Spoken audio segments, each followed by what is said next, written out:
Amin. Puji Tuhan. Silakan duduk. Selamat pagi. Selamat kita boleh bertemu dalam kasih Tuhan Yesus Kristus. Bapak Ibu sudah diberkati pagi yang indah ini. Amin. Yang kita sembah adalah Allah yang ajaib, yang boleh senantiasa menolong kita semua. Puji Tuhan. Kita mau sama-sama menerima firman Tuhan. Firman Tuhan pada pagi yang indah ini kita akan melanjutkan dari firman tentang keadaan manusia di akhir zaman yang kita mau ambil bersama-sama, kita mau lihat bersama-sama yang terdapat dalam 2 Timotius 3 ayat 1 hingga yang kelima. Ya, kita akan lanjutkan kembali pemberitaan firman Tuhan yang sudah beberapa minggu kemarin kita tinggalkan. 2 Timotius 3 ayat 1-5 keadaan manusia di akhir zaman menurut 2 Timotius 3. Ya, kalau sudah temukan, saya undang kita bangkit berdiri bersama-sama. Saya akan bacakan ayat yang ganjil, Bapak Ibu Saudara baca ayat yang genap dan selanjutnya seperti itu. 2 Timotius 3 ayat 1 hingga yang kelima, demikian firman Tuhan.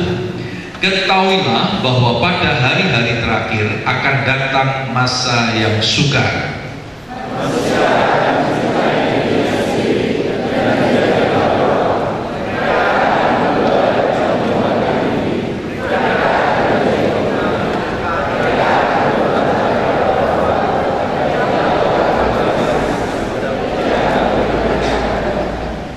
Tidak tahu mengasihi, tidak mau berdamai, suka menjelekan orang, tidak dapat mengekang diri, garam, tidak suka yang baik, suka mengkiatkan. Ayat keempat.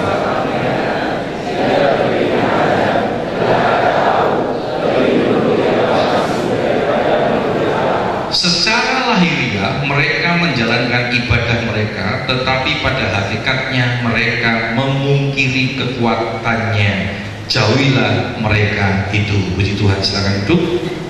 Ya, kita akan kembali bersama-sama melihat tentang keadaan manusia akhir zaman menurut 2 Timotius 3. Yang terakhir kemarin kita melihat tentang tidak tahu mengasihi, ya, tidak tahu mengasihi. Nah, saat ini kita lanjutkan pada poin yang selanjutnya, yaitu poin yang ke-10, tidak mau berdamai. Tidak mau berdamai. Saudara, tidak mau berdamai ini di dalam bahasa aslinya disebut dengan aspondoi, ya, artinya tidak mau diajak perjanjian damai, atau pengertian yang lain dikatakan bersikap kepala batu.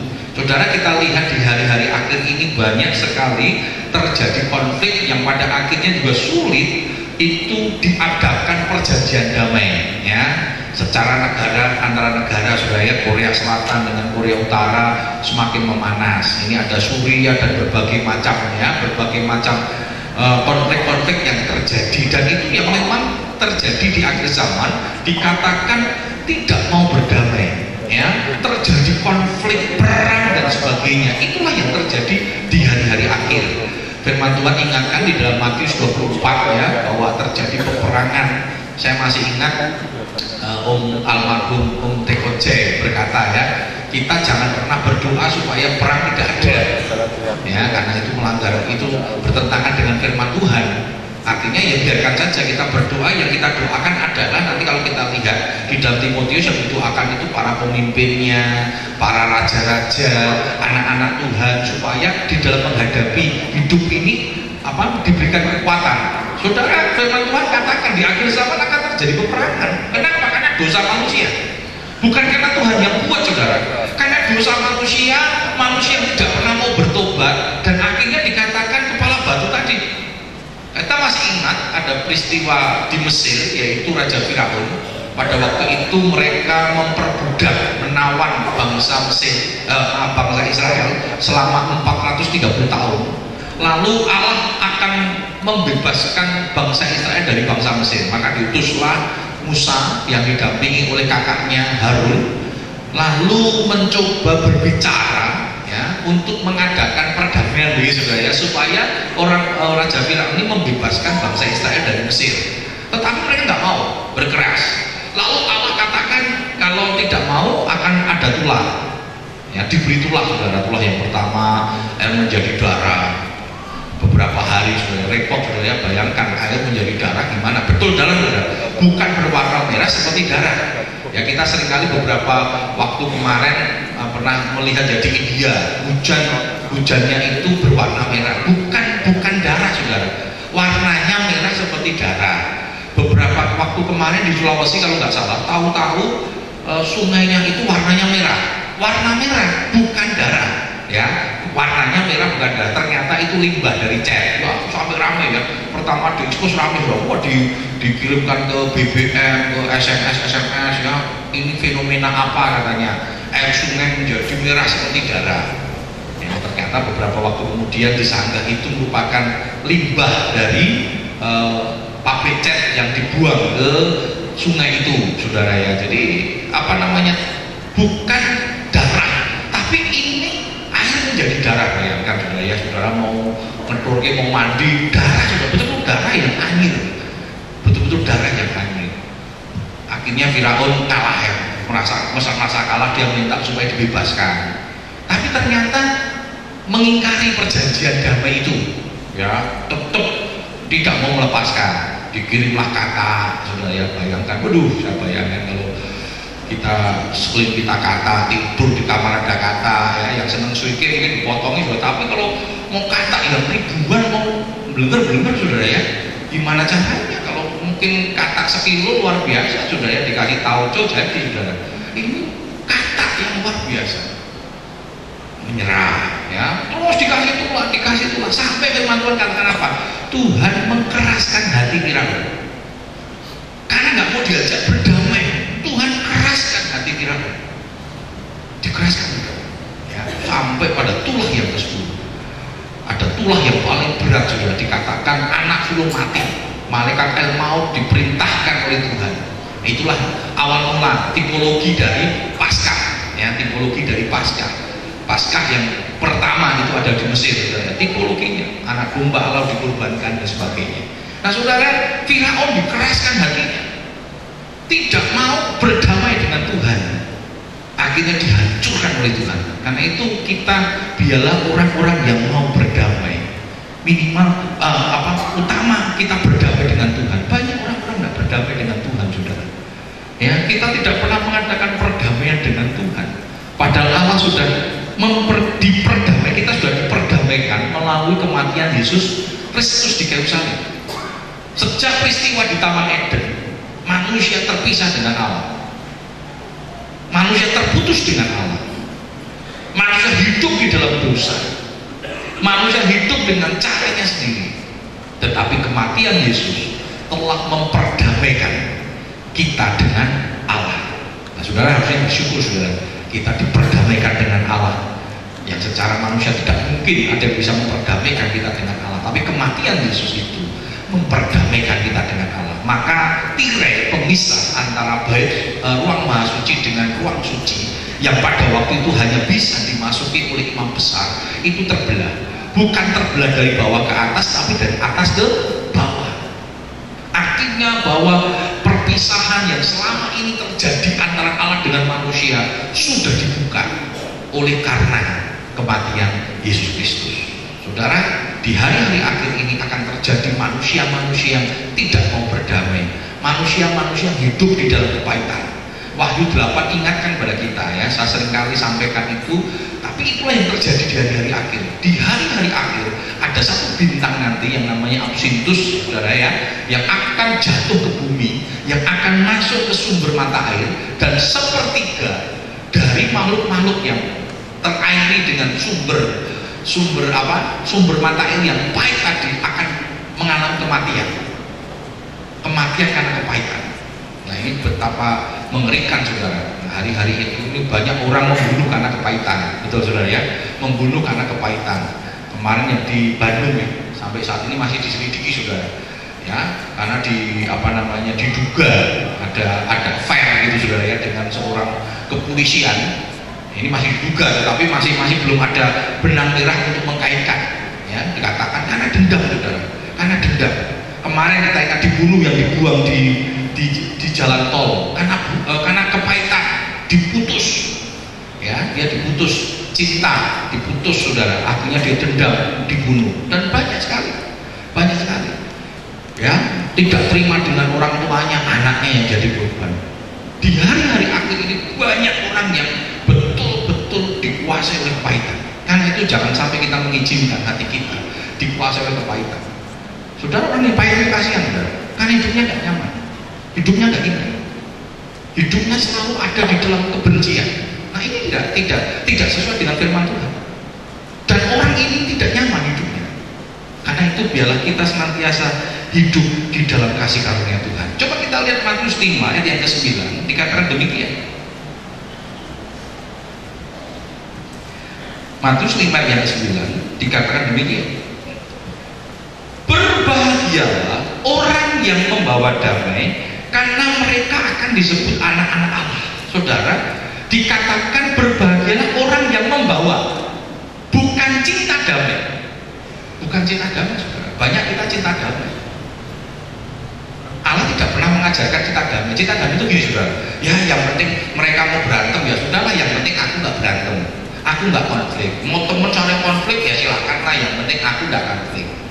Ya, kita nggak konflik dengan yang lain. Yang penting aku dengan yang sana baik, dengan yang baik, ya sudah. Tetapi firman Tuhan katakan membawa damai.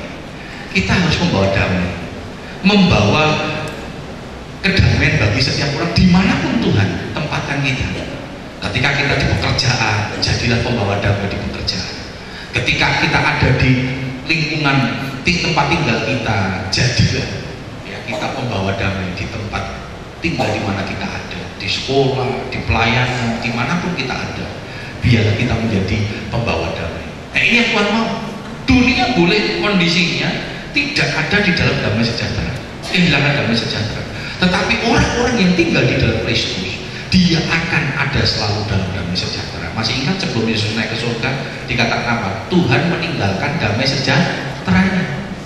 Tuhan meninggalkan damai sejahteranya kepada kita sebagai anak-anak Tuhan.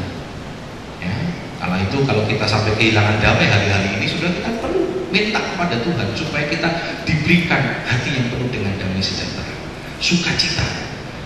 Dikatakan Roh Kudus itu adalah Roh yang memberikan penghiburan, memberikan damai sejahtera. Dunia mencari damai. Ada lagu anak-anak suami dikatakan ke gunung tinggi, ku naik cari apa? Damai. Ke lembah curam, ku turun, ngapain sudah? Cari damai. Bahkan pergi ke ahli-ahli spiritual, saudara ya, untuk cari damai. Dan ternyata damai nggak didapatkan. Karena damai itu ketika kita mau serahkan hidup kita, hati kita kepada Yesus, dan Yesus itu yang bertahta dalam hidup kita. Nah, selanjutnya dikatakan yang pertama tadi, poin yang ke-10, tidak mau berdamai. Poin yang ke-11 dikatakan suka menjelekan orang. Nah, kata suka menjelekan orang itu menggunakan kata diaboloi. Ya, diaboloi ini dipakai juga untuk nama iblis. Nanti kalau kita lihat di dalam Yohanes 8 ayat 44, di situ kata iblis, nama iblis menggunakan kata diabolos. Nah, diabolo ini kata menjelekan orang itu artinya adalah suka memfitnah, suka mendakwa. Ya, suka memfitnah, suka mendakwa. Saudara, hari-hari ini banyak sekali orang saling fitnah, betul ya?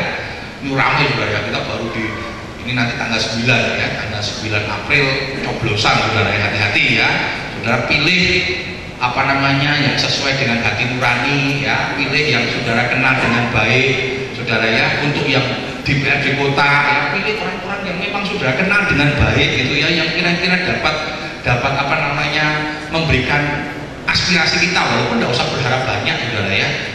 Kita percaya bahwa ketika jabatan itu kan ada 3 tahta, saudara. Tahta, jabatan, harta, tahta, wanita. Itu yang menjatuhkan manusia, saudara. Wanita ini sakit hati sebenarnya. Tahta, wanita apa? Tahta, harta, dan wanita pria. Sama saja, saudara ya. Wanita itu kalau jabatannya tinggi juga selingkuhnya sama pria. Jadi pria ini juga masalah juga, saudara. Ya, jadi kasihan juga kadang genderisasi, saudara ya. Wanitanya dibocokkan terus. Padahal ya sama saja. Namanya selingkuh itu kalau udah ada kedua belah pihak nggak ketemu, saudara ya, sama-sama, saudara, sama-sama. Prianya juga perlu didoakan supaya bertobat semua, saudara ya. Nah, kalau kita lihat bersama-sama di hari-hari ini saling fitnah, saling pojokkan, saling hancurkan, ya itu akhir zaman. Itulah akhir zaman. Dikatakan mereka menjelekkan orang, mereka saling fitnah, saling mendakwa. luar biasa ya. Luar biasa, ramai kita dipertontonkan kayak bingung ini ya, tuh mau gimana sih kondisi seperti ini? Tetapi itulah yang terjadi. Firman Tuhan katakan itu yang terjadi di akhir zaman. Nah saudara, kenapa iblis disebut diabolos? Karena salah satu sifat iblis yang paling mendasar itu adalah pemfitnah, pendakwa. Masih ingat ya? Iblis itu mendakwa kita, saudara. Kalau Tuhan membela kita, iblis itu mendakwa. Nah, kalau di pengadilan itu mungkin Tuhannya itu pembela, gitu, saudara. Iblisnya yang caksanya, dakwa. Kita masih ingat pada waktu peristiwa Ayub ya, pada waktu Tuhan berkata, lihatlah hambaku Ayub, Ayub masih menyembah Tuhan karena Tuhan pelihara, Tuhan jagai gitu ya saudara. Dia selalu menuntut, saudara, dia selalu mendakwa, memfitnah dan sebagainya. Ya, bahkan dia memutar balik kebenaran firman Tuhan. Masih ingat pada waktu Adam dan Hawa jatuh dalam dosa, diputar balikan saudara ya. Bukankah semua pohon dalam taman, semua buah dalam taman ini tidak boleh kamu makan kecuali buah dari pohon pengetahuan baik dan jahat? Diputar, saudara. Iblis itu sukanya memutar balikan kebenaran firman Tuhan. Karena itu jangan pernah kita memutar balikan kebenaran. Ini diaboloi juga. Sama saja dengan diaboloi, menggunakan kata yang begitu keras, kata menjelekkan orang ini. Ya. Memfitnah itu luar biasa dosanya, saudara.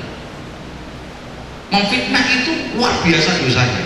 Karena itu jangan kita pernah saling memfitnah, menghancurkan, mendakwa, apalagi sesama kita sebagai anak-anak Tuhan. Luar biasa, saudara.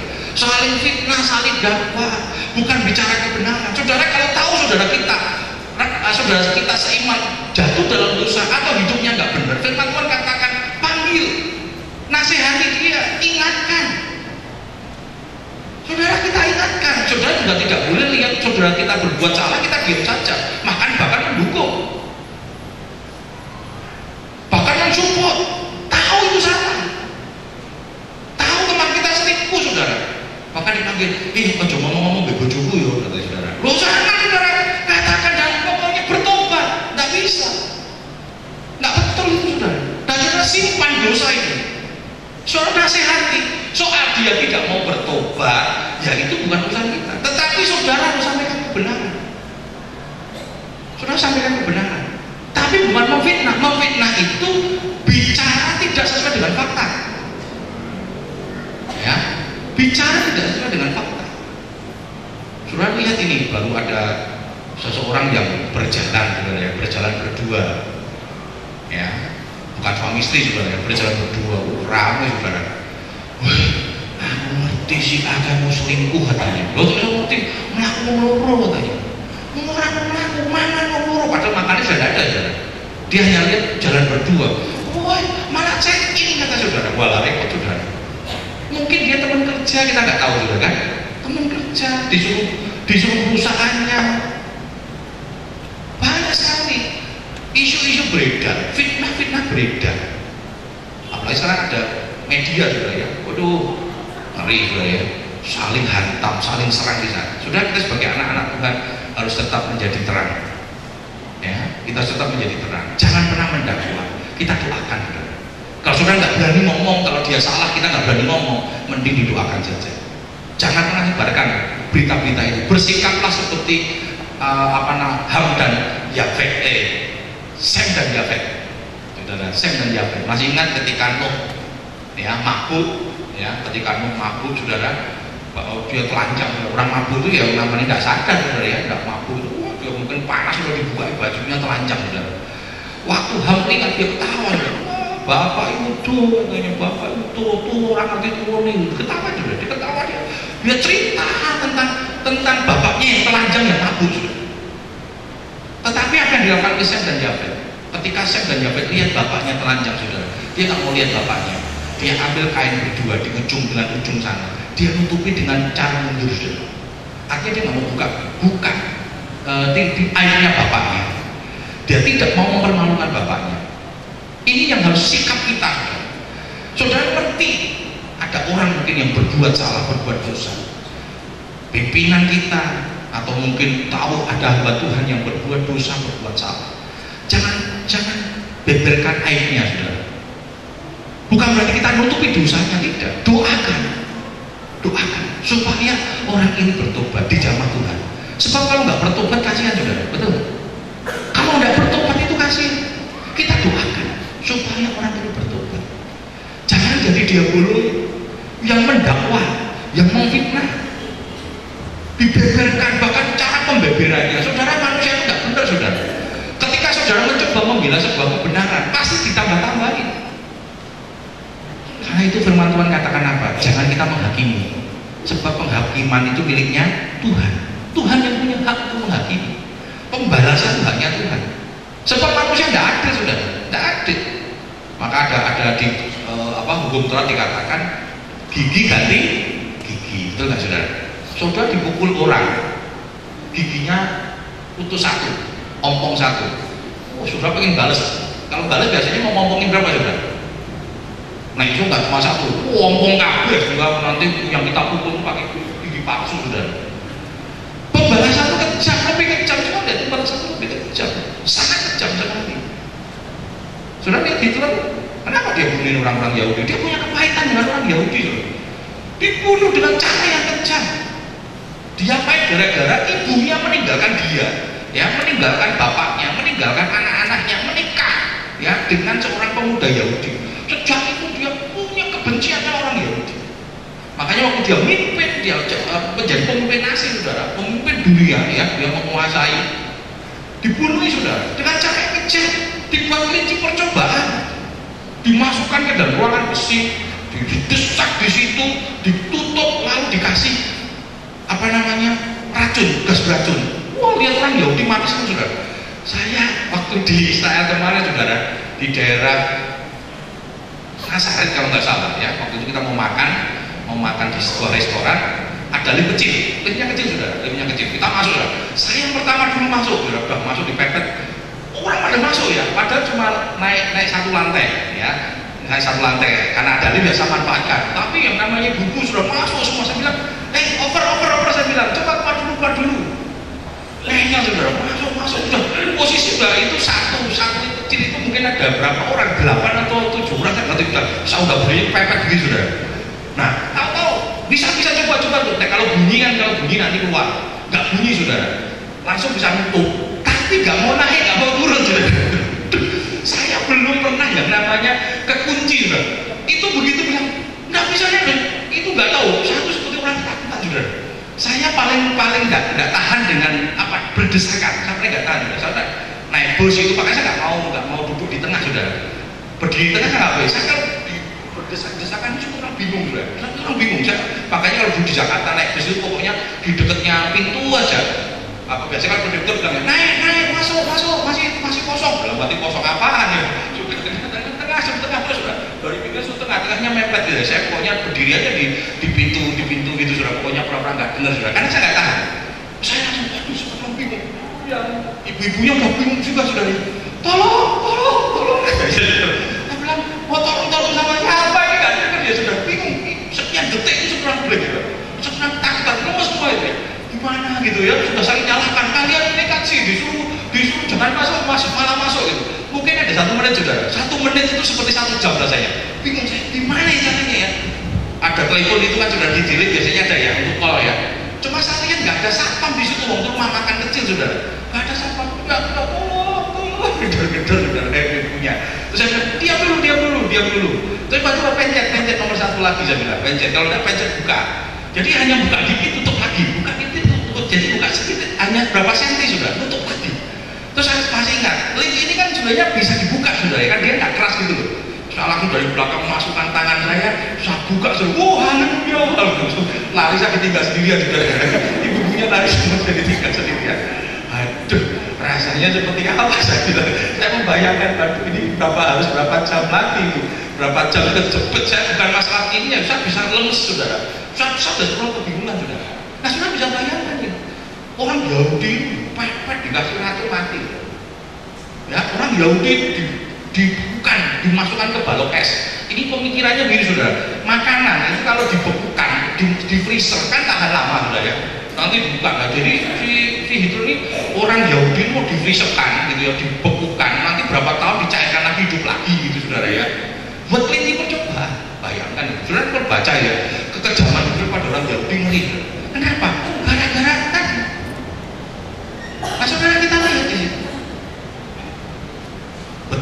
berikan di hari-hari akhir ini. Jangan menjadi penfitnah, jangan menjadi pendakwa. Karena itu watak dari iblis yang keras. Coba kita lihat di dalam Yohanes 8:44. Yohanes 8:44, saudara.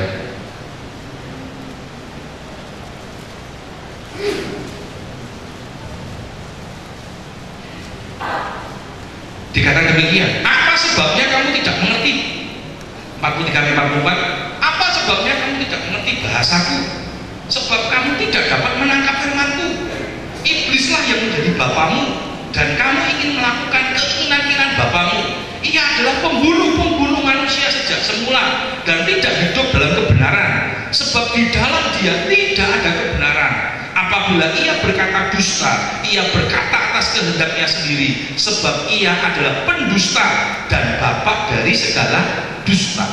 Kata iblis di sini menggunakan kata diabolos. Ya, jadi Paulus itu keras sekali, saudara, menggunakan kata empat fitnah itu diaboloi, sama dengan iblis yang suka memfitnah, yang tidak ada kebenaran di dalamnya, tidak ada kebenaran di dalamnya. Jadi kalau sudah mengalami fitnah, ya sudah, itu akhir zaman, saudara. Jadi saudara jangan memfitnah, tetapi kalau sudah difitnah, jangan balas mereka dengan fitnah. Nanti fitnah dibalas dengan fitnah, sampai dosa semua, saudara. Kalau mau difitnah, sudah berdoa. Masih ingat Yesus Allah adalah Yehova Nisi, dia panji keselamatan, dia pembela kita. Dia tidak pernah biarkan kita sendirian, dia tidak pernah membiarkan kita, saudara. Dia tahu, dia mengerti. Tapi tunggu waktunya Tuhan. Ada manusia gitu ya, difitnah pengennya Tuhan langsung balas, saudara. Jangan minta dibalas, saudara. Didoakan supaya orang ini diberkati oleh Tuhan. Amin. Amin. Oh, enak menfitnah diberkati ya. Enak pun balas Tuhan tuh ya, dipukul sampai habis, saudara. Ya kita belajar punya hati seperti Yesus ya. Kita doakan supaya Tuhan memberkati orang ini. Itu yang Tuhan mau.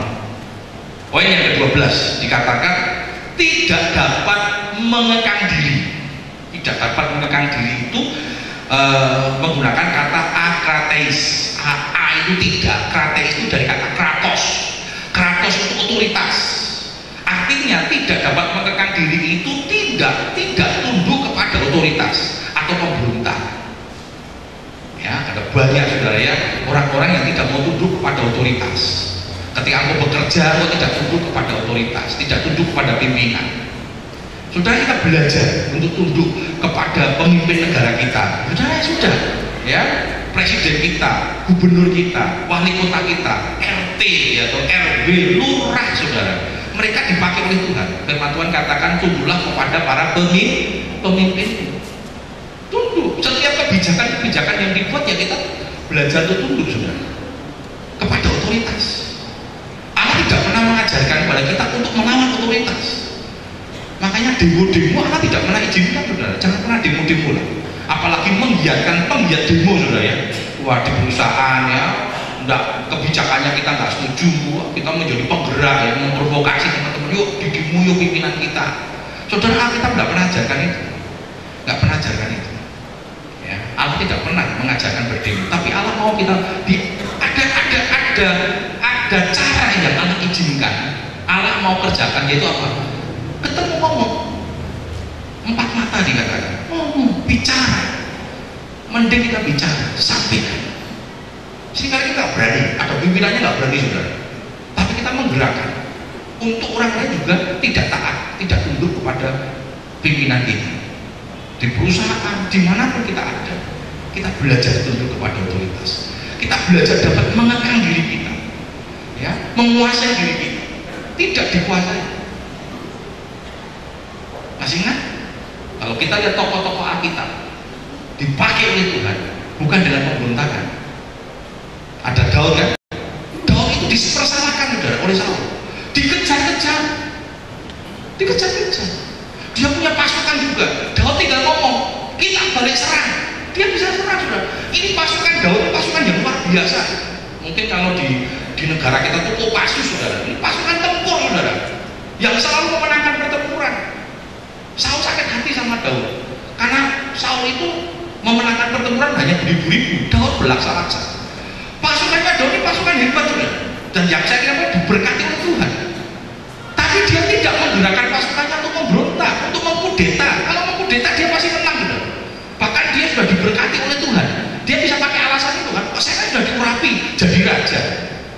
Tapi dia tidak mau, dia tunggu waktunya Tuhan. Dia tidak mau lakukan dengan pemberontakan, dengan kudeta. Dia nggak mau lakukan. Dia dikejar-kejar, dia lari juga, dikejar-kejar. Loh, dia kalau tidak punya kekuatan, dia punya kekuatan, masuk, dia lari, dikejar oleh Saul. Sampai satu ketika Saul tertidur ketika dia sedang ada di gua, ya, Saul tertidur di sana. Anak buahnya ngomong apa? Daud, bunuh, kesempatanmu. Dia kondisi tertidur, nggak bisa apa-apa, bunuh saja. Kamu tuh dikejar-kejar. Apa yang Daud lakukan? Oh, nggak boleh, jangan. Dia orang diurapi oleh Tuhan. Walaupun dia berdosa, tetapi dia ada orang yang diurapi oleh Tuhan. Saya nggak mau menghakimi orang itu. Saya nggak mau menghakimi Saul. Saya nggak mau. Itu urusan Tuhan. Saya nggak mau berontak. Dia ambil pisau, dia potong kain bajunya si Saul. Setelah itu dia dari jauh dia bangunkan. Tuanku Saul, lihat ya, kainmu aku robek. Aku punya hak, aku punya kemampuan untuk membunuh kamu. Tapi aku nggak mau lakukan bab untuk akhir orang yang diurapi. Engkau lihat aku mengasihi kamu. Dan apa yang kita tahu, ya, Saul akhirnya menyesal, ya, menyesal. Tapi sayang ya, balik lagi dikejar-kejar lagi. Ayo Daud juga.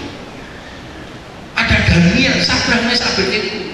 Waktu dia duduk, dia menjadi pejabat yang tertinggi pada waktu itu. Orang-orang yang dipakai luar biasa di kerajaan Babel, di kerajaan Asyur, dipakai luar biasa. Bukan dengan kudeta, bukan dengan pemberontakan, bukan, tetapi dengan prestasi, dengan sikap. Bahkan waktu dia dipersalahkan, dia nggak berontak loh, saudara.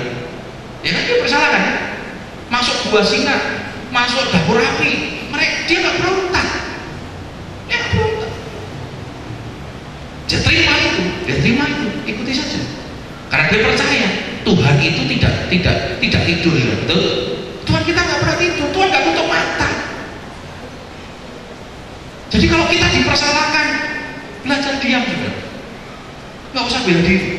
Tuhan nggak tidur, nggak usah memberontak, nggak usah melawan, tunduk kepada otoritas, dan Tuhan akan pakai dengan cara yang luar biasa juga. Daniel akan dipakai. Yusuf masih ingat, Yusuf itu dipersalahkan saja. Dia berontak, dia nurut sudah, nurut, ikuti aja. Dan itu bukan dalam waktu yang pendek, waktu yang begitu panjang. Tapi kita lihat ya, ketika dia hidup sesuai dengan firman Tuhan, dia dipermuliakan oleh Tuhan. Dia jadi raja muda.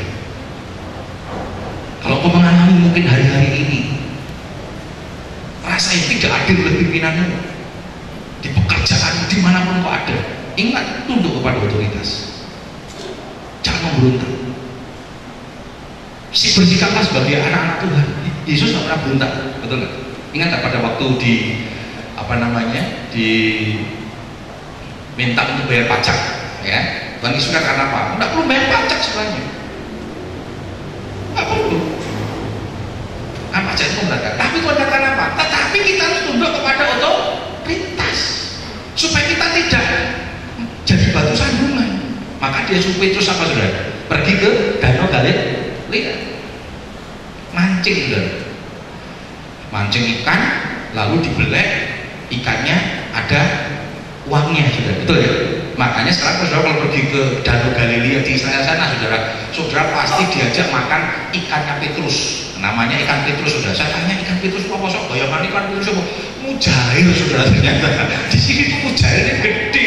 Saya bayangkan, apa sengaja ikan Petrus?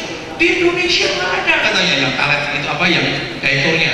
Itu apa? Saya bilang, Bapak nanti bisa besar, Pak. Saya bilang, wah, ini Indonesia namanya mujair, saya bilang. Rasanya waduh, nggak mujair, saudara. Enakan di sini, sama makannya pakai sambal terasi, saudara. Di sini dikasih, waduh, salad-salad itu nggak cocok, saya. Saya minta sambal, nggak ada, katanya. Sambalnya dikasih saus sambal juga. Wah, enak, cocok. Untungnya ibu-ibunya pada bawa sambal terasi yang sasetan, saudara, ya. Wah, cocok, saudara. Nah, makanya terkenal di Galilea itu, gara-gara itu peristiwa itu, sekarang orang yang pergi ke Galilea, bisnisnya mereka pintar, saudara. Bisnisnya ini ikannya Petrus, kok dinamakan kan Petrus? Itu kan pada waktu Petrus memancing di dalamnya ada uangnya. Oh iya betul saudara. Luar biasa ya, dibisniskan saudara. Orang ke sana mau makan ikan mujair saudara. Di sini bukan mujair nggak dimakan, di sana wah rebutan saudara. Sampai sana mau makan kan Petrus, wah angkat tangan tenanan saudara semua. Saya pikir kan ikan opo gitu saudara ya, membayangkan oh mujair saudara ya, mujair. Tapi ya rasakan saudara ikan mujairnya di Danau Galilea saudara. Nah saudara kalau kembali kepada firman Tuhan tadi, Tuhan Yesus tunduk kepada otoritas ya. Dia ajarkan bayar pajak. Saudara jangan tidak bayar pajak saudara. Saya bayar pajak saya saudara. Ya saya punya NPWP saudara. Saya bayar pajak setiap tahun setiap bulan ya, setiap tahun. Memang saya minta om saya memang ada perusahaannya dia khusus panggil untuk yang menangani pajak. Jadi pajak saya ditangani oleh om saya. Pokoknya tinggal nanti setiap bulan ya, setiap bulan dilaporkan. Setiap tahun Maret itu bayar pajak saudara. Saya bayar pajak saudara, punya NPWP saudara ya. Lumayan kalau pergi ke luar negeri visanya gratis kalau punya NPWP saudara. Nggak pernah keluar negeri saudara ya. Baru kemarin ke Israel saja, kalau ke Singapura nggak usah pakai visa saudara. Nah saudara, kita harus tahan, jangan melawan. Mau pajak rasa bayar, waduh dosa saudara. Kita bayar pajak, kayak Tuhan katakan, Yesus saja bayar pajak. Waktu Tuhan ditanya, Tuhan boleh tak kami bayar pajak sama Kaisar? Ini pertanyaan yang sebenarnya menjebak saudara. Kalau Tuhan Yesus sampai jawab begini, tidak boleh. Oh ditangkap, karena ini memprovokasi, ya. Karena pada waktu itu memprovokasi kerajaan Romawi saudara. Kenapa saudara? Pajak pada waktu itu memberatkan bangsa Israel. Tapi kalau Tuhan Yesus berkata, boleh, oh dia dilempari sama orang-orang Israel saudara. Karena pada waktu itu pajaknya begitu menjerat mereka, membebani mereka. Apa yang Tuhan jawab? Ya ambil koin. Gambar siapa ini? Kaisar katanya. Oke, berikan kepada Kaisar apa yang menjadi haknya Kaisar, dan berikan pada Tuhan apa yang menjadi haknya Tuhan. Luar biasa. Artinya yang banyak pajak saudara. Ya, saudara punya pajak, nggak usah dipotong sana potong sini saudara. Nanti percuma dihapusi. Ya ngapusi kan sana saudara. Jangan karena orang pajaknya ngapusi kita baru ngapusi saudara. Betul nggak saudara? Karena kan banyak saudara. Wah sampai delikan saudara, perusahaan sampai delikan uyak-uyakan. Kenapa? Karena percuma mau dihapusi saudara. Nah yang ngapusi sana biarkan, yang penting saudara nggak usah ngapusi. Ya nggak usah ngapusi. Saudara betul ya. Indonesia kenapa jalannya rusak? Kenapa jalannya rusak saudara? Coba lihat jalannya rusak kenapa? Itu lihat truk-truk itu saudara. Bebannya luar biasa saudara. Kan ada timbangan. Ya masuk jembatan timbangan. Saudara kalau masuk jembatan timbangan apa ya saudara? Ya ngasih mel ya, istilahnya mel saudara ya. Lewat sama tangannya begini saudara. Kalau tangannya nggak begini saudara, oh semprit, dipersoalkan saudara. Makanya tinggi sampai berapa meter? Ya ampun sudah bisa lolos saudara. Luar biasa ya. Nggak taat nih saudara ya, nggak taat. Emang sulit saudara ya. Kita sudah dibentuk dengan kondisi yang seperti itu. Ya kita banyak belajar ya, belajar untuk hidup sesuai dengan kebenaran firman Tuhan. Tunduk kepada otoritas. Ya, kalau kita mau mencoba meluruskan sesuatu yang salah, luruskan dengan cara-cara Tuhan. Komunikasikan, bicara. Pada para pemimpin bicara. Saya kenal baik dengan anggota ketua DPRD. Saya kenal baik dengan Bapak Wali Kota. Saya ketemu saya ngomong. Ya, saya ngomong. Pak, begini loh, ini begini. Pak Kapolseknya. Berapa kali sekali datang ke sini ngobrol-ngobrol, Pak Pendeta boleh nggak ngobrol-ngobrol? Silakan. Bilang. Ngobrol-ngobrol, ya saya ngobrol kasih masukan saudara. Jangan iya Pak saudara. Ya, saya kasih masukan. Pak kalau kami perlu apa-apa, pokoknya standby loh Pak. Oh siap katanya. Pokoknya bukan semua. Polisi itu yang penting bagi kami bagaimana melayani dengan baik, masyarakat merasa aman dan sebagainya. Kita ngomong baik-baik saudara. Bicarakan, ya bicarakan. Kita dukung semua programnya. Makanya pada waktu mereka minta, itu kita dukung, kita support saudara. Kita kerjasama dengan baik. Ya, kita bersama dengan baik. Selanjutnya, mari kita lihat di poin yang ke-13, garang.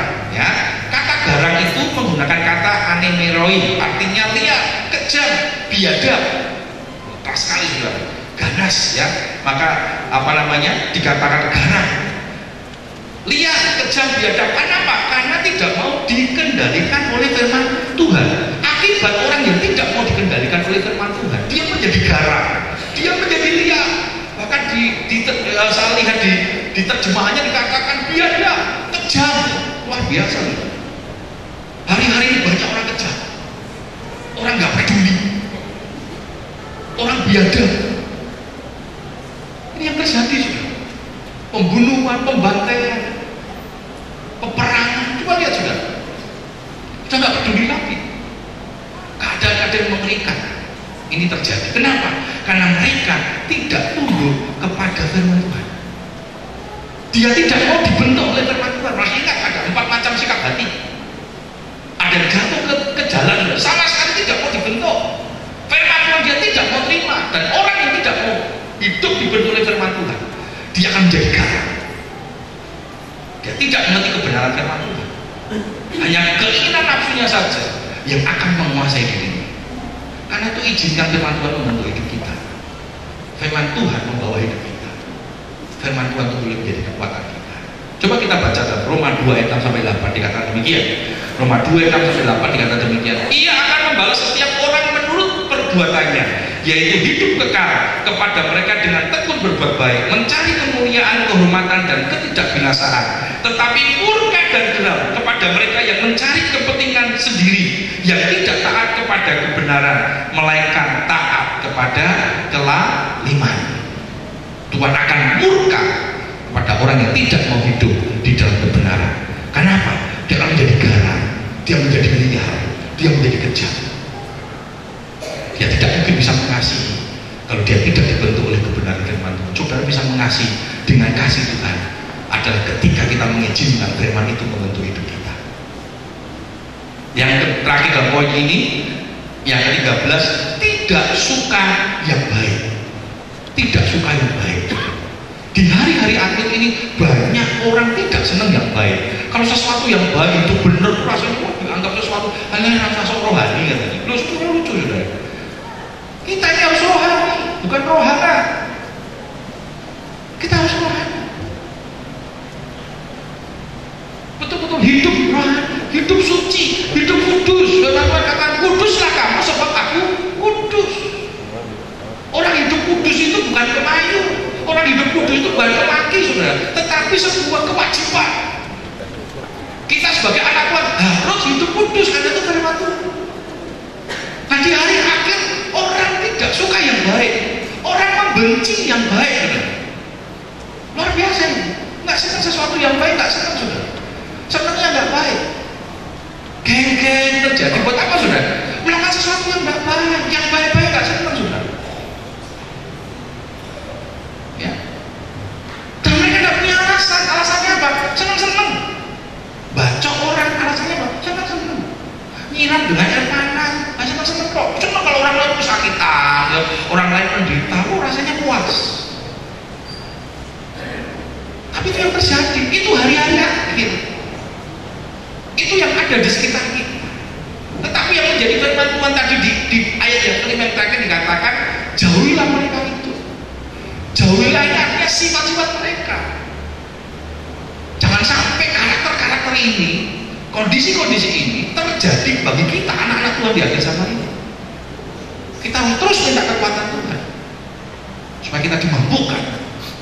Keadaan manusia di akhir zaman itu tidak menjadi bagian orang-orang percaya. Amin.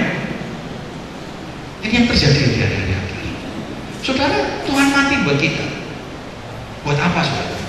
Supaya kita diperdamaikan dengan Tuhan, supaya kita tidak lagi hidup di dalam dosa. 1 Petrus katakan, engkaulah bangsa yang terpilih, imaman yang rajani, bangsa yang kudus, umat yang punya Allah, yang telah memanggil kita keluar dari kegelapan kepada terang yang ajaib. Tuhan mati bagi kita supaya kita tidak lagi hidup dalam karakter dosa. Itu yang Tuhan mau. Kemarin kita sudah belajar tentang buah roh, karakter-karakter dari buah roh, tentang kasih itu luar biasa. Itu yang Tuhan mau. Dan ketika kita punya buah roh, maka kita mampu menghadapi kondisi-kondisi akhir zaman. Sehingga karakter-karakter akhir zaman yang kita lihat tadi itu tidak akan menjadi bagian dalam hidup kita. Kita hidup selalu ada dalam tangan kasih Tuhan. Hidup senantiasa ada dalam pemerintahan Tuhan. Sebentar kita akan bersama-sama menikmati tubuh dan darahnya. Kematiannya sudah memperdamaikan kita.